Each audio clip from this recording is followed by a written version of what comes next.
Bonjour et bienvenue sur ma chaîne pour une nouvelle vidéo.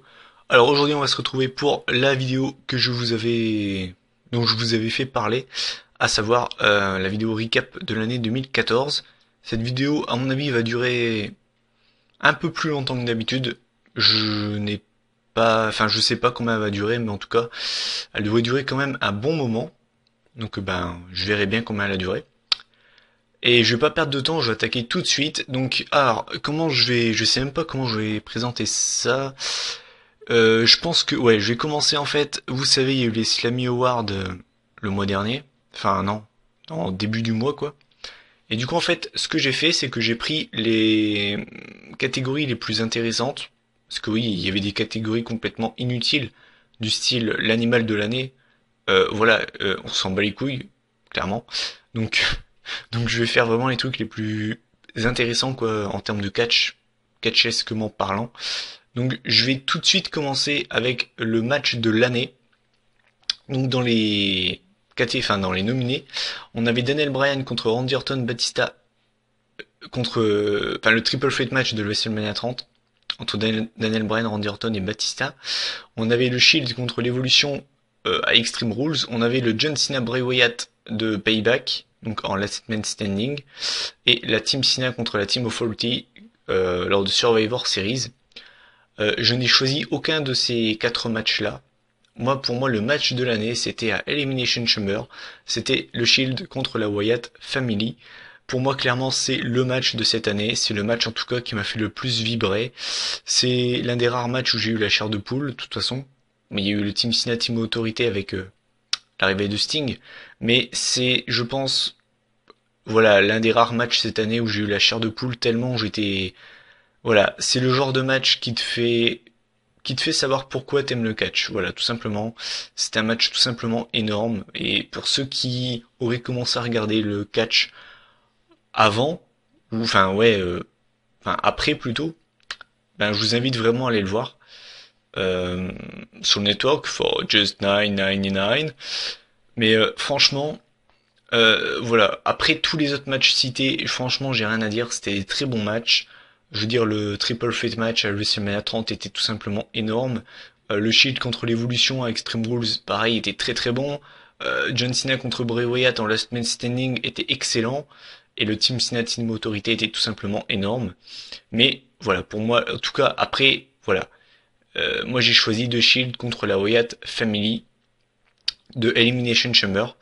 Et tant que je suis au début de la vidéo, j'ai tendance à répéter dans chaque vidéo que je fais mes vidéos selon mes goûts et que donc ça sert à rien de me dire que j'ai raison ou que j'ai tort. Euh, Là, cette expression-là, elle n'aura jamais été aussi bien utilisée que pendant cette vidéo, parce que la vidéo, je fais un classement, tout ça, c'est vraiment selon mes goûts. Donc, si vous n'êtes pas d'accord, si vous êtes d'accord ou pas d'accord, je comprends totalement. D'ailleurs, à la fin de la vidéo, j'espère que vous donnerez également vos choix, quoi. Donc voilà, donc pour moi le match de l'année c'était clairement la Wyatt Family contre le Shield à Elimination Chamber. Ensuite on va attaquer la superstar de l'année. Donc dans les nominés on avait Brock Lesnar, Dean Ambrose, John Cena, Seth Rollins, Daniel Bryan, Roman Reigns et Bray Wyatt. Objectivement parlant, je vais vous dire pourquoi j'ai choisi telle superstar. Donc je vais faire par élimination. Donc Brock Lesnar. Pour moi, on ne peut pas mettre superstar de l'année Brock Lesnar. Pourquoi? Alors certes, oui, il a catché, il a eu des énormes victoires contre l'Undertaker, notamment contre John Cena. Mais quand vous regardez son nombre de matchs en pay-per-view, il a été où, le mec? Il a été au Royal Rumble. 1. Il a été à WrestleMania. 2. Il a été à SummerSlam. 3. Il a été à Night of Champions. 4. Tu ne peux pas mettre superstar de l'année un gars qui a été là pendant 4 pay-per-view. Tu ne peux pas. Je suis désolé, c'est une question de principe. Je vais vous donner un exemple tout bête, vraiment tout bête. Ça n'a rien à voir, hein. Au foot, vous avez, admettons, d'un côté on a Messi, qui a été là pendant toute l'année, qui a empilé but sur but, mais qui n'a rien gagné en club. De l'autre côté, je donne un exemple tout bête, je sais pas moi, je sais pas moi, un gars comme, je sais pas moi, Cristiano Ronaldo, le mec a été absent pendant 8 mois, n'a rien gagné, à tout gagné avec son club. Enfin, est-ce que vous trouvez que ce serait normal qu'il gagne le Ballon d'Or en ayant loupé 8 mois? Vous trouvez ça normal, vous? Moi, je trouve pas ça normal. Et ben là, c'est exactement pareil. Brock Lesnar a eu des grosses victoires, là-dessus, il n'y a rien à dire. Mais pour moi, ce qui lui manque pour être, en tout cas à mes yeux, la superstar de l'année, c'est qu'il n'a pas été assez présent, tout simplement. Ensuite, Dean Ambrose. Alors, Dean Ambrose, lui, on peut pas dire qu'il n'ait pas été là toute l'année, puisqu'il a été là toute l'année. Donc, au niveau du temps, dans l'année, on n'a rien à dire. Il a été là toute l'année. Ce qui lui fait défaut, c'est son nombre de victoires, tout simplement, et qui n'est absolument gagné aucun titre. C'est-à-dire que tant qu'il était avec le Shield, il a compilé les victoires, mais depuis qu'il n'est plus avec le Shield, depuis que le Shield est dissous, Dean Ambrose, ben c'est simple, il a des gros matchs, il a des grosses rivalités. Là-dessus, il n'y a rien à dire. Mais il perd. Il perd tout. Il perd trop. Il perd trop, tout simplement, il perd trop. Rivalité contre Seth Rollins, il n'a pas gagné un match. Rivalité contre Bray Wyatt, il n'a pas gagné un match. Voilà. Il mérite pas d'être superstar de l'année. Mais j'adore ce mec, mais il ne mérite absolument pas d'être superstar de l'année. John Cena. John Cena, encore une fois, lui, il a été là toute l'année. Donc là-dessus, on peut pas lui en vouloir. Mais à part son titre gagné contre comment dire, dans le Money in the Bank, lorsqu'il était vacant, si je me trompe pas, si je dis pas de conneries. Voilà, à part ça, qu'est-ce qu'il a fait cette année? Rien, rien, il a rien fait John Cena. Le mec s'est fait violer par Brock Lesnar à SummerSlam. Voilà, on a connu un John Cena beaucoup plus indestructible que ça. Donc pour moi non, John Cena ne mérite pas d'être superstar de l'année. Daniel Bryan, même cas que pour Brock Lesnar. Bon, là c'est pas pareil, parce que c'est pas de sa faute. Mais on est d'accord, du Royal Rumble à Extreme Rules, le mec nous a vendu du rêve. Il a certes perdu contre Bray Wyatt, il a certes perdu dans le Chamber match, mais il a quand même gagné contre Triple H et contre Orton et Batista dans la même soirée. Il est devenu WWE Champion, et à Extreme Rules, il a battu Kane. Donc là-dessus, en tout cas sur le peu de temps qu'il a été là cette année, il a été là 4 mois sur 12, il a eu un gros impact. Là-dessus, il n'y a rien à dire. Malheureusement, il mérite pas. Voilà. C'est le même problème que Lesnar, il n'a pas été assez là. Là, par contre, c'est pas de sa faute. Bray Wyatt. Encore une fois, lui, il a été là toute l'année. C'est pas une question de durée. Le seul problème avec Bray Wyatt, c'est que de une, il n'a gagné aucun titre. Et de deux, bon, il a battu Dean Ambrose dans sa rivalité. Mais il n'a pas eu, voilà, enfin, je veux dire, sa rivalité contre Cena, il l'a perdu. Euh, voilà, il a fait quand même, on peut pas dire que Bray Wyatt ait fait une mauvaise année. Il a eu des belles rivalités, il a eu des beaux matchs. Mais, je suis désolé, il mérite pas d'être superstar de l'année. Et là, on va arriver, donc, je vais vous donner le vainqueur, et à la fin, je vais clasher. Je pense que vous avez dû deviner pourquoi je ne dis pas un dernier que je n'ai pas cité, vous allez comprendre pourquoi. Donc pour moi, qui méritait d'être superstar de l'année? Tout simplement Seth Rollins. Pourquoi? Donc le mec, donc je vous rappelle qu'il était avec le Shield, donc quand le Shield était là, ils ont tout gagné. Ils ont écrasé l'évolution, ils ont battu tout le monde. Le mec est donc à la base de l'implosion du Shield. Le mec a gagné le Money in the Bank, donc c'est Mister Money in the Bank quand même, faut quand même pas l'oublier. Et le mec a eu, à mon sens et au sens de beaucoup de fans, la rivalité de l'année avec Dean Ambrose, qu'il a battu, qu'il a gagné. Qu'est-ce que vous voulez de plus? Le mec, jusque Survivor Series, il était invaincu en pay-per-view. Je sais pas si vous imaginez. Le mec était invaincu jusqu'au mois de novembre quand même. Je sais pas si vous imaginez. Je sais pas ce que... Enfin, c'est... En termes de logique, Seth Rollins, il a au moins deux... Je sais pas, mais le mec, il est en avance sur tout le monde. Enfin, pour moi, c'est lui qui aurait mérité, en étant logique, logique, c'est lui qui méritait, clairement. Voilà, quoi. Enfin, je veux dire, voilà. Et donc, Roman Reigns, vous savez, je pense que vous l'avez tous vu, que c'était lui qui avait gagné le Award lors des Slammy. J'étais juste fou de rage. Juste fou de rage. Comment on peut donner le Slammy de la superstar de l'année à ce mec? Juste qu'on m'explique. Qu'est-ce qu'il a fait concrètement? Qu'on me dise ce qu'il a fait cette année, le mec. S'il vous plaît, qu'est-ce qu'il a fait? Franchement, qu'est-ce qu'il a fait? Qu'est-ce qu'il a fait pour mériter ça? Rien. Rien. Mais qu'est-ce qu'il a fait? Non mais franchement, qu'est-ce qu'il a fait cette année? Je vais vous dire ce qu'il a fait cette année. Il a certes fait une énorme participation au Royal Rumble. Là-dessus, j'ai rien à dire. Euh, il a battu Randy Orton à SummerSlam. Voilà. En solo, qu'est-ce qu'il a fait concrètement? Que dalle. Que dalle. En plus, il s'est blessé. Donc le mec, en étant blessé, en n'ayant rien gagné cette année, le mec est donc superstar de l'année. Ok, d'accord. Donc il y a des gens qui étaient offusqués, qui étaient choqués que Brock Lesnar et Daniel Bryan, parce qu'il y en a plein qui disaient ouais, ça se trouve ce sera Lesnar ou Bryan, les mecs ils ont jamais été là. Oui, ils ont peut-être pas été là, mais les mecs ont eu des grosses victoires. Roman Reigns, il a peut-être été quasiment là toute l'année, mais qu'est-ce qu'il a gagné au final? Rien, que dalle. Donc quand j'ai vu que c'était lui qui avait gagné le Slammy, mais j'étais fou de rage. J'ai fait mais c'est quoi de cette blague? Qu'est-ce que... Franchement, mais commentez, s'il vous plaît, je voudrais vraiment savoir votre avis là-dessus. Pour vous qui méritez d'être superstar de l'année, mais pour moi, si on a bien un dans la liste qui mérite pas, c'est bien lui, hein. Franchement, hein. Le mec, il a rien fait, mais rien. Enfin voilà, donc pour ce qu'on est, voilà mon point de vue concernant la superstar de l'année, quoi. Je vais pas m'attarder trop longtemps dessus, parce que sinon la vidéo va durer vraiment très longtemps. Ensuite, on avait la diva de l'année. Donc les nominés étaient Edge Lee, Paige, Nikki Bella et Brie Bella. Je vais essayer de faire un petit peu plus court sur ce sujet-là. Euh, Clairement, pour moi, il y en a deux. Pour moi, ça joue entre deux. Savoir AJ Lee et Paige. Nikki Bella, Brie Bella, concrètement, je sais, enfin, ça vous prouve, en fait, les nominés de ce prix, ça vous prouve à quel point le roster Diva est mort. Pour réussir à avoir dans les nominés de Diva de l'année, pour avoir Nikki et Brie Bella, pour vous dire à quel point on est tombé bas, quoi. Clairement, donc, les deux méritent, mais alors absolument pas, quoi. Brie Bella, elle a même pas gagné un titre. À la rigueur, Nikki Bella, elle a gagné un titre, donc à la rigueur, elle serait légitime. Mais Brie Bella, elle a fait quoi? Elle a absolument rien fait, la meuf.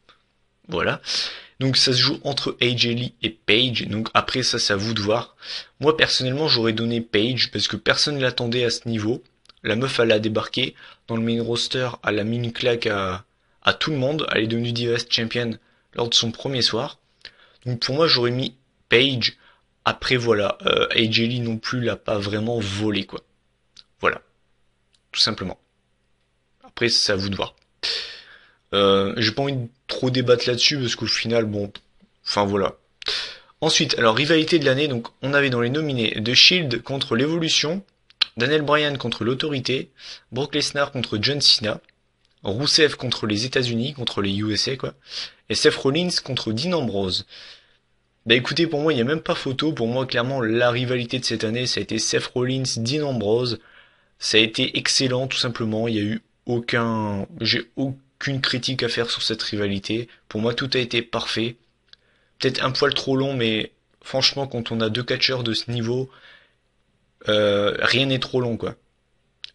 Non, non, pas de blague perverse, s'il vous plaît. S'il vous plaît. Donc voilà, pour moi, il n'y a pas photo. Clairement, il n'y a pas photo. On a eu des matchs exceptionnels. Je pense au Hell in a Cell. Voilà, je vais pas revenir sur cette rivalité. Ils ont été très très loin. Euh, euh, Encore là, on a la Pidgeira. Moi, je pense que on aurait eu cette rivalité pendant l'Attitude Era. Waouh, waouh, waouh. Voilà, tout simplement. On aurait été vraiment... voilà quoi. Ensuite, on avait le retour surprise de l'année. Les nominés étaient Hulk Hogan, l'Ultimate Warrior, Batista et Le Rock, qui, je vous rappelle, avait fait son retour à Raw pour interrompre Lana et Rusev. Alors, comment dire, si on doit choisir, c'est vrai qu'au final, c'est pas évident parce qu'on a que des gros noms.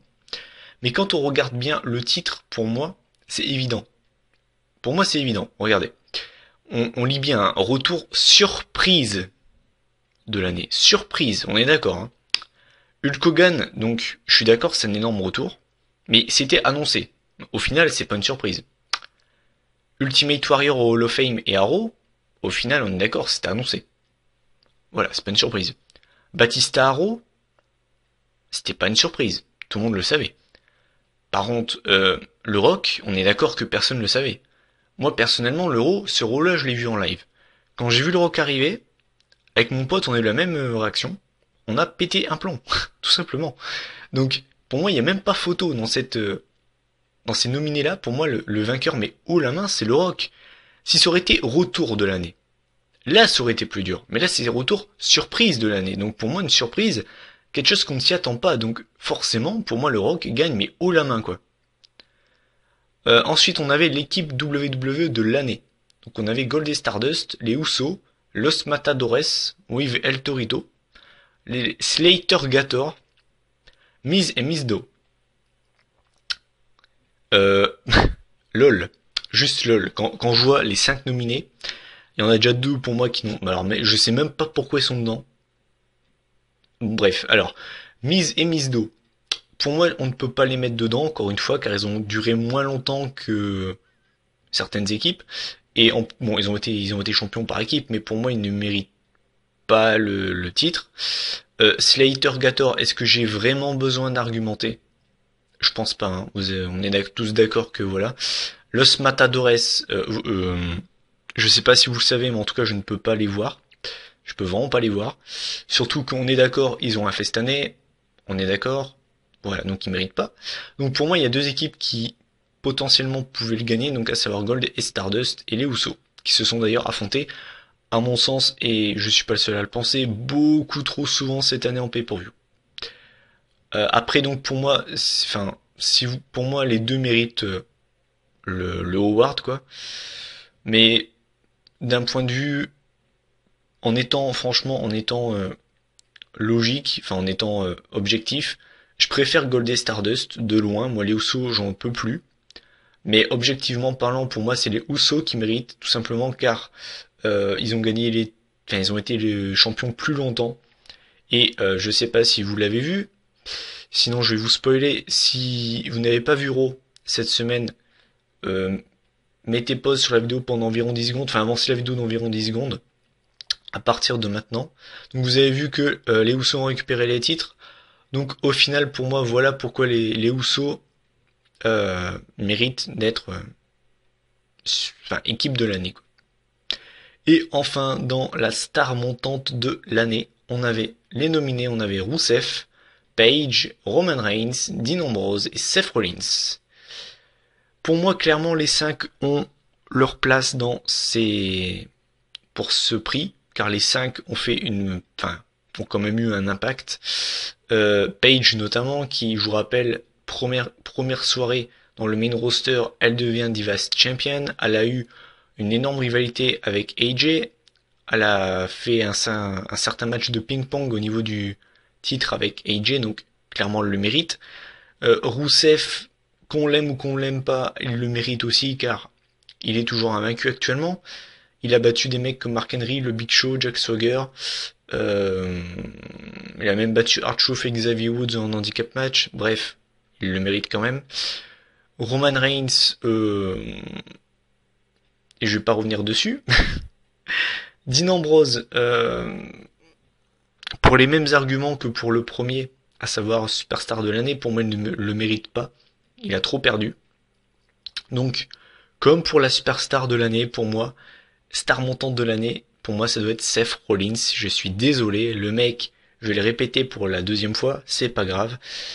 Il est à l'origine du Shield, il est à l'origine de la dissolution du Shield, il est Mr. Money in the Bank, il a eu pour moi la plus grosse rivalité de cette année, qu'il a gagné contre Dean Ambrose, il a tout écrasé avec le Shield, au final, voilà, pour moi il le mérite amplement, pour moi il a eu une année magique. Et ce sera dur pour Seth Rollins de faire une plus belle année 2015 que celle-là. Mais je lui souhaite car c'est un mec que j'aime énormément. Donc ça c'était je suis en train de compter les 7, les 7 prix qui pour moi étaient les plus importants lors des Slammy Awards, que j'ai donc donné mon avis. Et maintenant,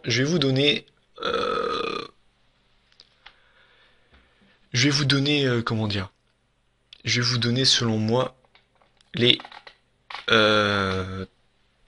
top de l'année, les 5 tops de l'année, et les 5 flops de l'année. Donc dans mes flops et mes tops, j'ai pas mis forcément que des catcheurs, j'ai mis un petit peu un fourre-tout. Donc voilà. Alors on va commencer. Il n'y a pas d'ordre, hein. Donc j'en ai mis 5 dans les deux. J'ai pas mis d'ordre, hein. Je veux dire, je mets dans l'ordre. Voilà, j'ai pas mis de classement quoi. Alors, premier, pour moi l'un des 5 tops de cette année, c'est clairement Daniel Bryan qui gagne le titre à WrestleMania. Pourquoi? Parce que voilà, si vous connaissez un minimum le catch, vous savez que Daniel Bryan est un mec qui à la base n'a pas le physique, n'est pas un WWE guys, donc de une, il avait très peu de chances d'être embauché et encore moins d'être WWE champion. Faut savoir que ce mec a catché tout partout dans le monde, il a catché y compris en France.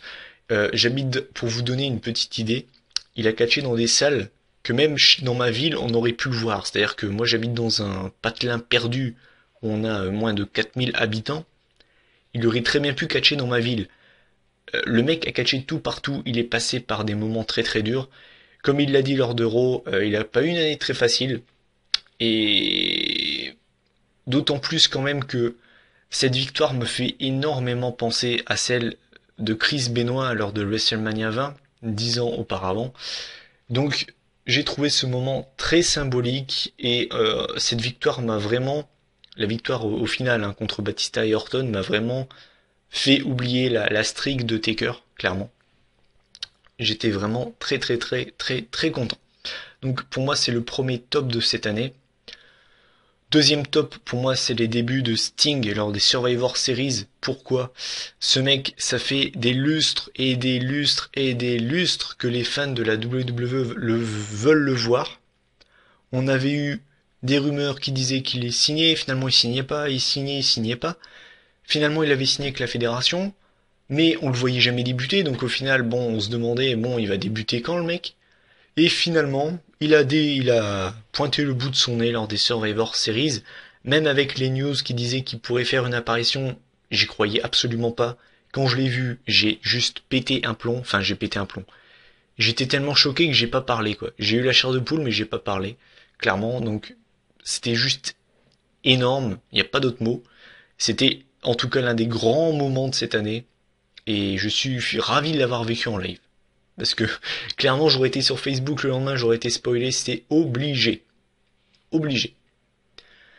Le troisième top que je vais donner pour cette année 2014, c'est non pas par rapport à un catcheur, mais sur un show en général, à savoir NXT. Tout simplement car c'est un pur bonheur. Pour ceux qui n'ont pas l'occasion ou qui n'osent pas regarder car ils connaissent pas les catcheurs ou autres, je sais ce que ça fait. Je vous assure, regardez, regardez. NXT, rien qu'NXT, ça vaut les 9,99 du network. Voilà. C'est juste énorme. NXT, vous avez des catcheurs comme Adrian Neville, Sami Zayn, Finn Balor, Hideo Itami, Kevin Owens, les Lucha Dragons, Charlotte, Sasha Banks. Faut quand même vous rappeler que Paige et The Ascension, qui ont fait également leur début lors de Raw cette semaine, viennent de là en fait. Donc clairement, voilà.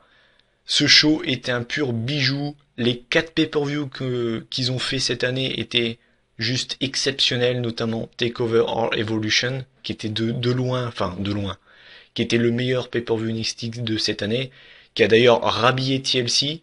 Je le répète, je suis désolé. Donc voilà, NXT clairement c'est un énorme top. Si je pouvais mettre un gros pouce Facebook, je le mettrais quoi. Voilà. Ensuite, quatrième top de cette année, la rivalité entre Dean Ambrose et Seth Rollins. On a eu du grand art entre les deux, ça a été très très loin, notamment le curb stomp sur des parpaings de la part de Seth Rollins sur Dean Ambrose. On a eu leur match exceptionnel lors de Hell in a Cell, qui était tout simplement exceptionnel. Le match a duré 13 minutes, hein, parce que faut quand même savoir que quand ils ont sauté sur les tables, tout ça, c'était pas considéré comme le match. Moi, franchement, je le considère comme dans le match, hein, clairement. Pour moi, c'est comme si c'était dans le match. C'était tout simplement, voilà, l'avant et l'après-match. Tout était énorme dans ce match. et la rivalité en général a été vraiment parfaite. Et ça m'a rappelé les grandes rivalités pendant l'Attitude Era, tout simplement. Et enfin, le top 5, la fin de mon top 5 avec la cinquième, pour moi le cinquième gros point positif, la nouvelle génération enfin mise en avant avec un point d'interrogation et un point d'exclamation. Pourquoi j'ai mis quelques exemples, donc ça après c'est voilà. Donc Daniel Bryan qui devient WWE Champion lors de WrestleMania 30. Euh, la fin du Cena toujours dans le main event. Pour exemple, Dean Ambrose, Seth Rollins lors de Hell in a Cell. On avait Randy Orton, John Cena qui était également dans un Hell in a Cell. Il y a de ça encore 3 ans, ils auraient pas dû, enfin, on aurait eu Orton Cena. Là, on a eu la nouvelle génération mise en avant dans le main event. Euh, Autre exemple, Dean Ambrose, Bray Wyatt lors de TLC. On aurait très bien pu avoir John Cena, Seth Rollins lors du main event. Je vous le répète, encore il y a 3 ans de ça, ça aurait été Cena Rollins. Dolph Ziggler qui finit le match lors du Survivor Series match, traditionnel Survivor Series match entre la Team Cena et la Team Autorité. Alors que, voilà, je vais vous donner peut-être une anecdote que vous ne savez pas. Lors de SummerSlam 2010, Team Nexus contre Team WWE, à la base ça devait être Jericho ou Edge qui devait finir le match si je me trompe pas. Non, non, non, je dis n'importe quoi, non, non. Jericho et Edge voulaient que ce soit la Nexus qui gagne, mais Cena voulait gagner. Donc au final, la team WWE a gagné. Là, voilà, on a eu Ziggler qui a fini le match et non pas Cena. Et enfin, un exemple encore plus frappant, le Shield qui bat l'évolution 2 fois à Payback et à Extreme Rules. Donc, l'air de rien, la nouvelle génération commence à pointer le bout de son nez et ça fait grand plaisir. J'espère que 2015 ce sera encore mieux, mais en tout cas je trouve que 2014 a quand même, on sent la révolution quand même. Il y a comme voilà, il y a des mecs comme Bray Wyatt, Seth Rollins, Dean Ambrose, Roman Reigns qui commencent à tirer leur épingle du jeu et ça fait vraiment plaisir. Ça c'était les points positifs. Là on va passer au point négatif. On va passer au point négatif.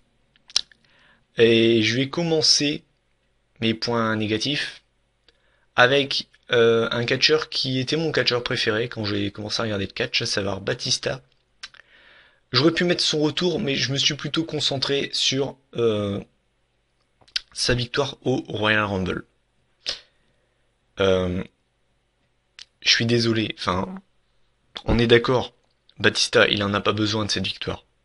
Il en a absolument pas besoin, donc je ne vois pas pourquoi ils ont été lui donner cette victoire qui était inutile. Surtout que Batista au final n'a même pas gagné le titre à WrestleMania, donc c'était complètement inutile comme victoire.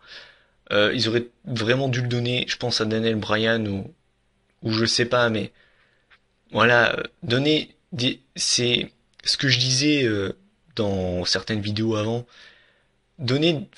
Revoir des part-timers, moi ça me fait plaisir. Mais donner des grosses victoires aux part-timers, ça me saoule. Je ne vois pas l'intérêt, tout simplement. Donc, pour moi, voilà, l'un des gros flops, c'est d'avoir donné la victoire à Batista lors du Royal Rumble, tout simplement. Deuxième point négatif, encore une fois, une question de part-timer, Brock Lesnar, qui devient WWE Champion. Pourquoi c'est un flop?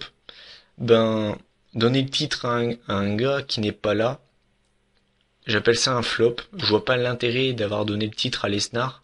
Je pense pas qu'il en avait forcément besoin de ce titre WWE.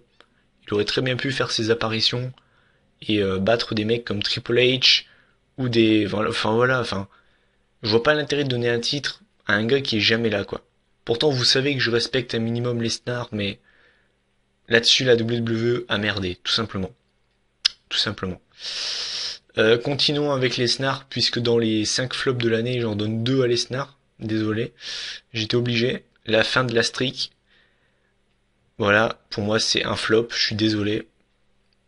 Euh, Comme je l'avais déjà dit, hein, c'est pas une question de battre la streak pour moi qui est un flop, puisque pour moi, comme je le dis toujours, les records sont faits pour être battus. Donc moi, c'est pas la streak qui soit, c'est pas une question d'avoir brisé la streak qui me dérange. C'est plutôt le fait de lui avoir donné à lui. Je veux dire, ils auraient très bien pu donner cette victoire à un mec comme Seth Rollins ou à un gars de la nouvelle génération, ça aurait direct pu euh, le booster, sachant que Vince McMahon se plaint qu'il a pas de main eventer. Il aurait mis, je sais pas moi, Bray Wyatt ou Seth Rollins qui gagne ce match contre Taker. Là, il aurait eu son push. Il l'aurait eu direct. Mais bon, voilà, faut pas le donner à un mec comme Brock Lesnar, quoi. Pour moi, de toute façon, je l'ai dit, je le redis toujours. Pour moi, un mec aurait dû battre la streak. C'est Mister WrestleMania Shawn Michaels. Voilà, et personne d'autre. Après, malheureusement, ça s'est pas passé comme ça. Ensuite, quatrième flop, un gars qui est toujours invaincu à la fédération, Rousseff. Alors, pourquoi pour moi c'est un flop? Je vais vous expliquer. Euh, moi, en janvier, donc, vous savez que j'ai repris le catch à partir du moment où je savais que Batista revenait. Je comptais déjà m'y remettre. Et quand j'ai vu que mon ancien catcheur préféré faisait son retour, je me suis dit, allez, faut que je regarde, faut que je m'y remette. Donc je m'y suis remis. Quand il est débarqué dans le Royal Rumble, Rousseff, je le connaissais pas, donc je me suis dit, ah, un mec d'NXT, c'est intéressant. Et il m'avait impressionné. Comme énormément de gens, mon pote avec qui on commente chaque pay-per-view était également impressionné. Et en fait, le peu que j'ai vu du Rumble n'a rien à voir avec ce que j'ai vu par la suite. C'est-à-dire que je m'attendais à ce que Rousseff ait un impact à la fédération, mais je m'attendais pas à ce que ce soit aussi boring. C'est-à-dire que Rousseff, vous le voyez arriver, déjà vous le regardez même pas, vous regardez Lana. Faites pas genre parce que moi c'est ce que je fais, hein. Après voilà. Euh, Déjà vous le regardez pas, voilà, vous vous concentrez sur Lana. Euh, et ces matchs sont tous les mêmes. C'est-à-dire que le mec, les prises qu'il a, c'est quoi? Il a des prises, il a quoi comme prise? Il a sa prise de soumission, il a son kick là, il a son, voilà. Je veux dire, Rousseff, il est comme Cena, il a 5 prises à tout casser, et ses matchs sont boring à mourir, quoi. Les mecs disent qu'il a un bon niveau dans in-ring, et ben les gars, j'attends que ça pour le voir, mais putain, enfin, c'est un truc de ouf. Les mecs, donc voilà, donc grosse déception tout simplement, car in-ring, il m'a énormément déçu, et je suis déçu de ce qu'ils en ont fait. Et au niveau de ses rivalités, s'il vous plaît, par pitié, quoi. Le mec bat Swagger une fois, et Swagger revient. Ils sont tellement à court d'idées avec ce mec que ils ont dû refaire affronter Rousseff à Swagger, à TLC. Tellement ils ont plus d'idées pour lui, quoi. Donc, euh, donc voilà, voilà pourquoi pour moi Rousseff est un gros flop cette année. En tout cas, c'est un point de vue personnel. Et mon cinquième flop va, comment dire, va englober quatre personnes. Enfin, j'en ai même oublié une. Donc je vais vous citer pour moi cinq personnes qui sont totalement inutiles à la fédération. Et je ne vois d'ailleurs pas pourquoi ils sont toujours là. Alors, et j'ai toujours pas compris pourquoi ils sont dans le main roster quand on voit des mecs comme Sami Zayn ou Adrian Neville qui sont à NXT, et quand on voit des mecs, alors on a Adam Rose, le lapin, El Torito, Hornswoggle et Rosa Mendes. Voilà pour moi les cinq personnes, ou en tout cas les cinq personnages, qui servent le plus à rien à la fédération. C'est-à-dire que, voilà, j'ai même pas de mots pour décrire à quel point quand je les vois dans le ring, j'en ai rien à foutre. C'est-à-dire que quand je les vois arriver, c'est limite si je me barre du PC ou de la télé tellement ça me saoule de voir ça, quoi. Pour moi, enfin, particulièrement pour Adam Rose, le Bunny, El Torito et Hornswoggle, c'est le reflet de l'attitude de la PG era à son paroxysme. Ces personnes-là sont absolument ridicules et ne servent absolument à rien. Une putain de perte de temps, clairement.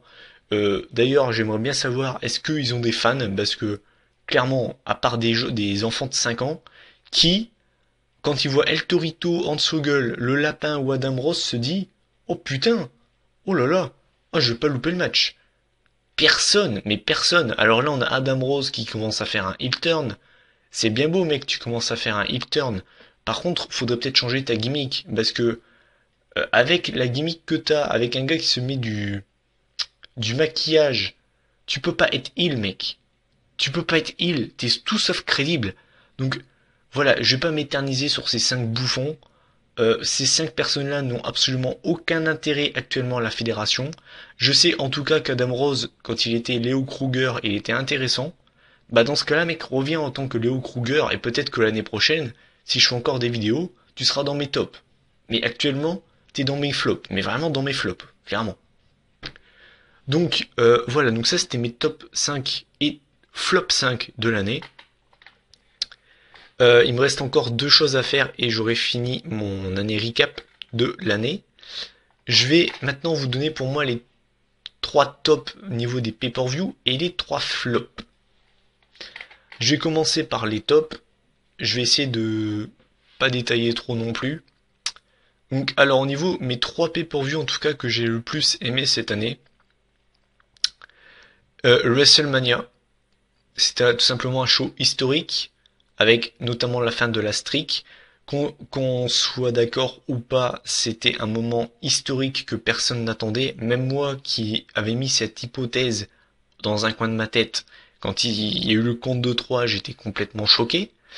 On a eu Daniel Bryan WWE Champion avec une énorme ressemblance avec ce qu'avait fait Chris Benoit 10 ans auparavant. On a eu un John Cena Bray Wyatt qui était vraiment vraiment pas mal. Et on a eu la André the Giant Memorial Battle Royale qui a mis un hommage à notre cher André national et qui en plus a donné un plutôt bon match avec à la fin la victoire d'un mec que j'aime beaucoup, à savoir Cesaro. Donc voilà pourquoi je le mets dans les tops. Voilà. Et j'allais oublier le Daniel Bryan Triple H qui était très bon également. Deuxième top de l'année, Extreme Rules. Puisqu'on a eu encore une fois des très bons matchs. On a eu le triple threat match entre Cesaro, Rob Van Dam et Jack Swagger pour le titre US qui était excellent. En tout cas, j'ai adoré ce match. Attendez, je dis n'importe quoi. Non, non, il était pas pour le titre US. Enfin, je crois pas. Non, non, il était pas pour le titre US. Je dis n'importe quoi. Moi. Bref, on a eu un excellent match. The Shield contre l'Evolution, pareil, qui était un match excellent. On a eu Bray Wyatt contre John Cena dans le Steel Cage match avec à la fin, comme tout le monde le sait, le petit qui arrive avec son micro trafiqué là avec la grosse voix. C'était tout simplement énorme, match énorme, fin complètement what the fuck. Et le Daniel Bryan Kane qui était loin d'être dégueulasse. Donc voilà pourquoi je mets Extreme Rules dans mes tops. Et enfin, troisième top de cette année pour moi au niveau des pay-per-view, Hell in a Cell. Pourquoi? On a eu Dolph Ziggler contre Cesaro, qui était tout simplement énorme. On a eu Gold et Stardust contre les Usos, qui était un excellent match. On a eu Seth Rollins contre Dean Ambrose. Je ne vais pas revenir sur ce match, puisque tout simplement, il était exceptionnel. Et on a eu un John Cena Randy Orton en Hell in a Cell match, qui, alors franchement, je m'attendais à me faire chier à mourir. Et franchement, j'ai été étonné. Je ne dirais pas que c'était le match de la soirée, loin de là, mais il était pas dégueulasse, voilà. Donc ça c'était les 3 tops. Maintenant on va passer aux 3 flops. Alors dans mes 3 flops, qu'est-ce que j'ai mis? J'ai mis Money in the Bank, c'est le deuxième pay-per-view qui m'a le plus déçu cette année. Pourquoi? Ben à part les Usos contre la Wyatt Family et le Money in the Bank ladder match, tout le reste m'a déçu. On a quand même eu Paige Naomi. Enfin, sinon, à la rigueur, bon, on va dire qu'il passe. Bon, bref. On a eu Adam Rose contre Damien Sandow, les gars. Oh. On a eu Gold et Stardust contre Ryback Axel. Là, je viens de vous citer 2 matchs qui n'avaient rien à faire dans un pay-per-view et qui servaient absolument à rien. On a eu Rusev Biggie, qui a été une grosse déception. On a eu Leila contre Summer Rae avec un arbitre spécial Fandango. Voilà. Sans commentaire. Et on a eu un ladder match pour le WWE World Heavyweight Championships qui m'a pas absolument dégoûté, mais qui m'a déçu. Voilà, j'ai été déçu. Clairement, moi je vous l'avais dit, de toute façon, Money in the Bank m'a énormément déçu. Je m'attendais à bien mieux. Ensuite, dans les flops, j'ai également noté Battleground. Pourquoi j'ai trouvé cette carte plutôt médiocre? Encore une fois, à part les Usos contre la Wyatt Family. Et je suis en train de chercher le AJ Lee Page qui était pas dégueu. Et le main event contre, à savoir donc John Cena, Randy Orton, Roman Reigns et Kane qui était pas dégueulasse. Le reste, c'était vraiment pas ça. Je veux dire, on a eu Rusev qui a battu Jack Swagger par décompte extérieur. Voilà. On a eu un Seth Rollins, Dean Ambrose qui a été annulé. On a eu Jericho contre Bray Wyatt qui était pas terrible. Franchement, je l'ai pas trouvé terrible. Et on a eu une bataille royale remportée par le Miz pour le titre intercontinental. Donc voilà, Battleground pour moi c'est un flop. Et pour moi le troisième flop de cette année, je suis désolé si vous avez aimé ce pay-per-view, mais moi j'ai pas aimé, je vous l'avais dit. C'est le dernier pay-per-view de cette année, à savoir donc TLC. Je vais le répéter, donc je vais pas revenir trop en long et en large sur ce pay-per-view. À part Dolph Ziggler, Luke Harper et John Cena, Seth Rollins, le reste de la carte m'a particulièrement fait chier, tout simplement. Voilà. Donc ça pour moi c'était les 3 tops et les 3 flops au niveau des pay-per-view. Au niveau des tops et des flops et tout ça j'ai fini. La seule chose que je vous reste à vous dire dans cette vidéo c'est les thèmes des pay-per-view. Je vous noterai tous les thèmes des pay-per-view dans la description de la vidéo. Mais je vais quand même vous les dire Non, bah je vais pas vous les dire à l'oral. De toute façon, je vais vous... Avec mon accent anglais dégueulasse, je vais vous éviter ça. Donc dans la description de la vidéo, je vais vous mettre tous les thèmes des pay-per-view. À savoir quand même, je vais vous donner juste vite fait mon point de vue. Le thème du Royal Rumble, j'ai plutôt... Enfin, disons que c'est un thème que... C'est pas que j'aime pas, mais pour moi, c'est pas fait pour le catch. Voilà. Le thème d'Elimination Chamber, alors là, absolument rien à voir avec le catch. Du dubstep pour du catch, rien à voir. WrestleMania, alors le thème Celebrate, j'ai pas trop aimé. Le thème Legacy de Eminem, ça va.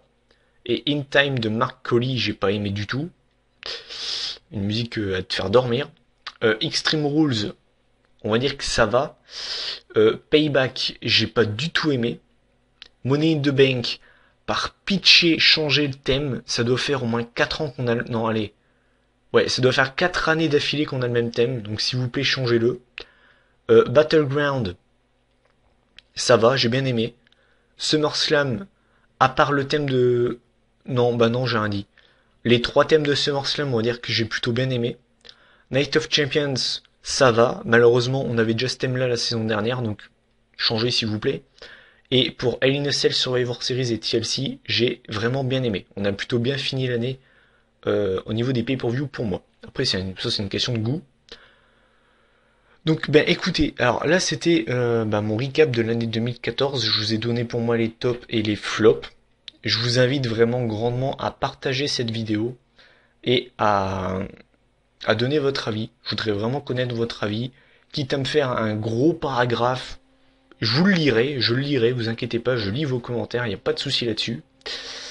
Dédicace au passage à MaterKO29, je mettrai le lien de sa chaîne dans la description. C'est un gars qui fait également des vidéos sur le catch et qui fait plutôt un bon contenu, donc je vous donnerai le lien de sa chaîne dans la description. J'ai également un abonné qui m'avait proposé de remettre une vidéo de ma collection de DVD. Je la ferai, mais pas tout de suite, puisque en fait, il n'y a pas eu énormément d'arrivées au niveau des DVD récemment. Il y a les soldes d'hiver qui vont débuter bientôt, et je vais faire certainement un tour chez Planet Catch. Donc je vais attendre de recevoir la livraison, et là je la ferai. Voilà. Après au niveau des DVD, au niveau des reviews, je vous promets que je vais les faire à partir de janvier quoi. Je vais débuter, vous inquiétez pas. Je sortirai certainement une FAQ la semaine prochaine et je sortirai la vidéo news en fin de semaine. Écoutez, c'était ma dernière vidéo de 2014. Je tenais à vous remercier. Vraiment, je tenais à vous remercier. J'ai peut-être pas 3 millions de vues par vidéo, mais je fais ces vidéos par plaisir et ça me fait grand plaisir. Euh, Au niveau de ma communauté, j'ai pas à me plaindre. Vous êtes vraiment génial. Donc, ben écoutez, voilà. Euh, et juste avant que je vous quitte, j'avais une idée.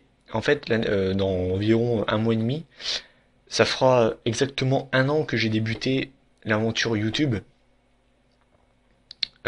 Et en fait, pour cette occasion, comment dire, les FAQ en fait, j'ai dit n'importe quoi, hein. La FAQ, je la ferai pas, puisque les questions que vous m'avez posées, je vais les mettre de côté, et pour la vidéo spéciale un an sur YouTube, je vais faire une grosse FAQ, où je vais répondre à toutes vos questions, que ce soit pour le catch ou vie privée, enfin, après, faut pas non plus que ce soit trop privé, mais j'y répondrai, donc, justement, n'hésitez pas à me poser des questions, je vais tout mettre de côté, et je vais faire une grosse FAQ spéciale un an, bah, je pense que j'ai rien oublié. Non, à part que je vous remercie, tout simplement. Et écoutez, bah, bonne année 2015 en avance. On est le 31 décembre 2014. J'ai pas forcément passé une année 2014 géniale, donc j'espère que 2015 sera meilleur pour moi. N'hésitez pas à donner votre avis sur votre année en commentaire, dire ce que vous avez pensé de l'année 2014 au niveau du catch ou autre.